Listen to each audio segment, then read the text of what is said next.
Hello, xin chào tất cả mọi người nha. Chúc mọi người có một buổi sáng vui vẻ, hạnh phúc và tràn đầy năng lượng nha. Bác sĩ Tạ Thành đã có mặt ở An Dương để tư vấn cho bà con đến truyền cho can nước nha. Đây, còn lại đang tiếp cho can nước để cho ăn khỏe nhé.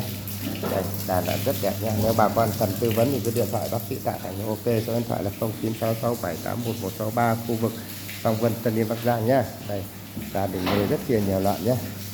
Một trong khách tiếp của bác sĩ nhé. Đấy, mới tiếp được cho một chai đường và chai linh rơi nhé. Này, đây, con này cho nó khỏe, náy đỏ bây giờ thấy đỡ hơn rồi nha. Nếu bà con chăn nuôi gặp vấn đề gì khó khăn thì hãy điện thoại cho bác sĩ Tạ Thành nhé, là số điện thoại 0966781163 ở khu vực Song Vân, Tân Yên, Bắc Giang nhé. Xin chào tất cả mọi người nha. Chúc mọi người có một buổi sáng vui vẻ, hạnh phúc và tràn đầy năng lượng nhé. Đấy, rất nhiều lợn nhé, tuyệt vời luôn nhé. Xin chào các bạn.